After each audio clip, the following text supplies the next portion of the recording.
Telugu cinema latest updates కోసం మా official website tollywood2bollywood.com ని విజిట్ చేయండి. సరికొత్త తెలుగు సినిమా విశేషాలను తెలుసుకోండి. వరుణ్ తేజ్, సాయి పల్లవి కాంబినేషన్ లో శేఖర్ కమ్ముల దర్శకత్వంలో తెరకెక్కిన ఫిదా సినిమా ఓవర్సీస్ లో అద్భుతమైన వసూలు కురిపిస్తూ సంచలనం సృష్టిస్తుంది. చిన్న సినిమాలలో అతిపెద్ద విజయాన్ని సొంతం చేసుకున్న సినిమాగా ఇప్పటికే ఆల్ టైమ్ హిస్టారికల్ రికార్డు నెలకొల్పిన ఈ సినిమా పెద్ద హీరోలను నటించిన క్రేజీ సినిమాల టోటల్ కలెక్షన్లు కూడా బ్రేక్ చేస్తూ ఇప్పుడు సంచలన వసూళ్లతో దూసుకుపోతుంది.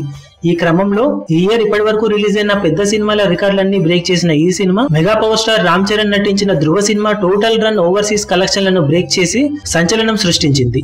ధృవ సినిమా టోటల్ రన్ లో 1.56 మిలియన్ మార్కును అందుకోగా ప్రస్తుతం ఫిదా సినిమా 10 రోజులకు గాను 1.63 మిలియన్ మార్కును అందుకుంది. కాగా 11వ రోజు ముగిసే సమయానికి ఈ సినిమా మహేష్ బాబు, వెంకటేష్ల సీతమ్మ వాకిట్లో సిరిమల్ల చెట్టు సినిమాను, అలాగే బాలకృష్ణ నటించిన Gautamiputra Satakarni cinema total run షేర్లను క్రాస్ చేసి ఆల్ టైమ్ టాప్ 10 సినిమాల జాబితాలో మరింత ముందుకు వెళ్లే అవకాశం కనిపిస్తుంది. 20 కోట్ల లోపు ప్రీ రిలీజ్ బిజినెస్ ను జరుపుకున్న సినిమా ఇలాంటి సంచలనాలు సృష్టిస్తుండటం చూసి టోటల్ టాలీవుడ్ ఇప్పుడు షాక్ అవుతుంది. మీ అభిమాన హీరోలకు సంబంధించిన లేటెస్ట్ అప్డేట్స్ కోసం మా ఛానల్ ని సబ్స్క్రైబ్ చేసుకోండి. ఏ చిన్న అప్డేట్ ని మిస్ అవ్వకూడదు అనుకుంటే బెల్ ఐకాన్ ని ప్రెస్ చేయండి. లైక్, షేర్, కమెంట్ చేయడం మర్చిపోకండి.